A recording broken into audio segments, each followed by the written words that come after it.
ಹಣೆಯ ಸೈಡ್ಸ್ ನಲ್ಲಿ ಕೂದಲು ಮೇಲೆ ಮೇಲೆ ಹೋಗ್ತಾ ಇದೆ. ತಲೆಯ ಮೇಲ್ಭಾಗದಲ್ಲಿ ಕೂದಲು ತೆಳ್ಳಗಾಗಿ ತಲೆ ಬುಡ ಕಾಣಿಸ್ತಾ ಇದೆ.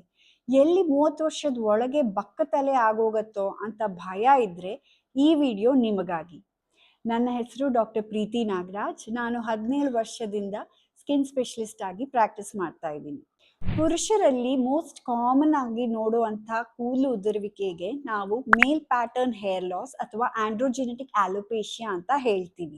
ಇದು ತುಂಬಾ ಕಾಮನ್ ಆಗಿ ಕಂಡು ಬರುವಂತಹ ಒಂದು ಹೇರ್ ಲಾಸ್ ಪ್ಯಾಟರ್ನ್ ಆಗಿದ್ರೂ ತುಂಬಾ ಜನ ಇದಕ್ಕೆ ಟ್ರೀಟ್ಮೆಂಟ್ ಇಲ್ಲ ಅಂತ ಅನ್ಕೊಂಡಿದ್ದಾರೆ. ಅದು ತಪ್ಪು. ಖಂಡಿತ ಪುರುಷರಲ್ಲಿ ಕಂಡು ಬರುವಂತಹ ಕೂದಲು ಉದುರುವಿಕೆಗೆ ಟ್ರೀಟ್ಮೆಂಟ್ ಇದೆ. ಬಟ್ ಆ ಟ್ರೀಟ್ಮೆಂಟ್ ಎಫೆಕ್ಟಿವ್ ಆಗಿ ವರ್ಕ್ ಆಗಬೇಕು ಅಂದ್ರೆ ಈ ಮೇಲ್ ಪ್ಯಾಟರ್ನ್ ಹೇರ್ ಲಾಸ್ ಆಗುವಂತ ಕಾರಣಗಳು ನಾವು ಚೆನ್ನಾಗಿ ಅರ್ಥ ಮಾಡ್ಕೋಬೇಕು. ಸೊ ಈ ಮೇಲ್ ಪ್ಯಾಟರ್ನ್ ಹೇರ್ ಲಾಸ್ ಅಥವಾ ಆಂಡ್ರೋಜೆನೆಟಿಕ್ ಆಲೋಪೇಶಿಯಾ ಆಗೋ ಕಾರಣಗಳೇನು? ಮೊದಲನೇದಾಗಿ ಜೆನೆಟಿಕ್ಸ್. ನಿಮ್ಮ ತಂದೆಗೆ ಅಥವಾ ಮಾವನಿಗೆ ಬಾಲ್ಡ್ನೆಸ್ ಇದ್ರೆ ನಿಮ್ಗೂ ಬಾಲ್ಡ್ನೆಸ್ ಬರೋ ಚಾನ್ಸಸ್ ಜಾಸ್ತಿ ಇರುತ್ತೆ. ಎರಡನೇದಾಗಿ DHT ಅನ್ನುವಂತಹ ಒಂದು ಹಾರ್ಮೋನ್. ಪುರುಷರಲ್ಲಿ ಟೆಸ್ಟೋಸ್ಟಿರೋನ್ ಅಂತ ಒಂದು ಹಾರ್ಮೋನ್ ಇರುತ್ತೆ. ಇದು ನಮ್ಮ ತಲೆ ಬುಡದಲ್ಲಿ DHT ಅಥವಾ ಡೈಹೈಡ್ರೋಟೆಸ್ಟೋಸ್ಟಿರೋನ್ಗೆ ಕನ್ವರ್ಟ್ ಆಗುತ್ತೆ. ಈ DHT ಅನ್ನೋದು ನಮ್ಮ ತಲೆಯ ಬುಡವನ್ನು ಅಂದ್ರೆ ಹೇರ್ ರೂಟ್ ಅನ್ನ ಕ್ರಮೇಣವಾಗಿ ಶ್ರಿಂಕ್ ಮಾಡ್ತಾ ಹೋಗುತ್ತೆ. ಇದು ಶ್ರಿಂಕ್ ಆಗ್ತಾ ಆಗ್ತಾ ಆ ಹೇರ್ ರೂಟ್ ಇಂದ ಬರೋ ಕೂದಲು ತೆಳ್ಳಗಾಗಿ ಬರಕ್ಕೆ ಶುರುವಾಗುತ್ತೆ. ಅದಕ್ಕೆ ನಮ್ಗೆ ಈ ಮೇಲ್ ಪ್ಯಾಟರ್ನ್ ಹೇರ್ ಲಾಸ್ ಅಲ್ಲಿ ಕೂದಲು ಸಣ್ಣಗಾಗಿ ತೆಳ್ಳಗಾಗಿ ಬರಕ್ಕೆ ಶುರುವಾಗುತ್ತೆ. ಮೂರನೇ ಫ್ಯಾಕ್ಟರ್ ಏನಿದೆ ಅದು ಏಜ್. ನಮ್ಗೆ ವಯಸ್ಸು ಜಾಸ್ತಿ ಆಗ್ತಾ ಆಗ್ತಾ ಈ ಹಣೆ ಸೈಡ್ಸ್ ನಲ್ಲಿ ಕೂದಲು ಹಿಂದೆ ಹಿಂದೆ ಹೋಗಕ್ ಶುರುವಾಗಿ ಈ ತಲೆ ಬುಡ ಕಾಣಕ್ಕೆ ಶುರುವಾಗುತ್ತೆ. ಈ ಮೇಲ್ ಪ್ಯಾಟರ್ನ್ ಹೇರ್ ಲಾಸ್ ಅನ್ನ ನಾವು ಗ್ರೇಡಿಂಗ್ ಅಂತ ಮಾಡ್ತೀವಿ. ಸೊ ಯೂಶಲಿ 20 ವರ್ಷ ಆದ್ಮೇಲೆ ಸುಮಾರು ಜನಕ್ಕೆ ಗ್ರೇಡ್ 1 ಗ್ರೇಡ್ 2 ಹೇರ್ ಫಾಲ್ ಕಾಣೋದು ಸಾಮಾನ್ಯ. ಬಟ್ ಒಬ್ಬೊಬ್ರಲ್ಲಿ ಇದು ಏಜ್ ಜಾಸ್ತಿ ಆಗ್ತಾ ಆಗ್ತಾ ಜಾಸ್ತಿ ಆಗಕ್ಕೆ ಶುರುವಾಗ್ಬೋದು. ಇದು ಮೇನ್ಲಿ ನಮ್ದು ಜೆನೆಟಿಕ್ಸ್ ಮೇಲೆ ಡಿಪೆಂಡ್ ಆಗೋದು. ಸೊ ಒಬ್ಬೊಬ್ರಿಗೆ 30 ವರ್ಷ ಆಗಕ್ ಮುಂಚೆನೆ ಈ ತಲೆ ಬುಡ ಮಧ್ಯದಲ್ಲಿ ಕಾಣಕ್ ಶುರು ಆದ್ರೆ ಒಬ್ಬೊಬ್ರಿಗೆ ಅದು ತುಂಬಾ ನಿಧಾನವಾಗಿ ಕ್ರಮೇಣವಾಗಿ ಪ್ರೋಗ್ರೆಸ್ ಆಗ್ಬೋದು. ಸೊ ಈ ಪುರುಷರಲ್ಲಿ ಕೂದಲು ಉದುರುವಿಕೆ ಮೇನ್ಲಿ ಜೆನೆಟಿಕ್ಸ್ ಹಾಗೂ ಏಜ್ ಮೇಲೆ ಡಿಪೆಂಡ್ ಆದ್ರೆ ಅದಕ್ಕೆ ಟ್ರೀಟ್ಮೆಂಟ್ ಇದೆಯಾ? ಖಂಡಿತ ಇದೆ.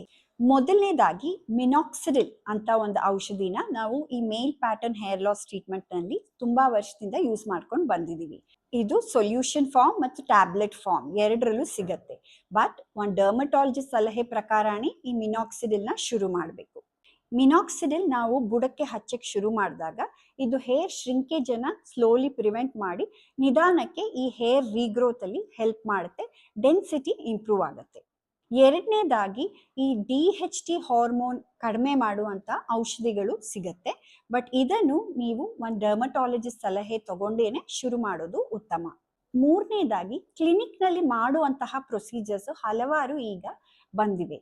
PRP, GFC, ಮೈಕ್ರೋ ನೀಡ್ಲಿಂಗ್, ಡ್ಯೂಟಾಸ್ಟೆರಾಯ್ಡ್ ಇಂಜೆಕ್ಷನ್, ಈ ತರ ಹಲವಾರು ಪ್ರೊಸೀಜರ್ಸ್ ನಾವು ಕ್ಲಿನಿಕ್ ನಲ್ಲಿ ಈ ಮೇಲ್ ಪ್ಯಾಟರ್ನ್ ಹೇರ್ ಲಾಸ್ಗೆ ಮಾಡೋದ್ರಿಂದ ಒಳ್ಳೆ ರಿಸಲ್ಟ್ಸ್ ಸಿಗತ್ತೆ. ಈ ಪುರುಷರಲ್ಲಿ ಬರುವಂತಹ ಕೂದಲು ಉದುರುವಿಕೆಗೆ ಟ್ರೀಟ್ಮೆಂಟ್ ಶುರು ಮಾಡಿದಾಗ 2 ಮುಖ್ಯ ಅಂಶಗಳು ನೀವು ಜ್ಞಾಪಕ ಇಟ್ಕೋಬೇಕು. ಒಂದು, ನೀವು ಎಷ್ಟು ವರ್ಷ ಈ ಮಿನಾಕ್ಸಿಡಿಲ್ ನ ಕಂಟಿನ್ಯೂ ಮಾಡ್ತೀರೋ ಅಷ್ಟು ವರ್ಷ ನಿಮ್ಗೆ ಕೂದಲು ಹಂಗೆ ಮೇಂಟೈನ್ ಆಗಿ ಹೋಗುತ್ತೆ.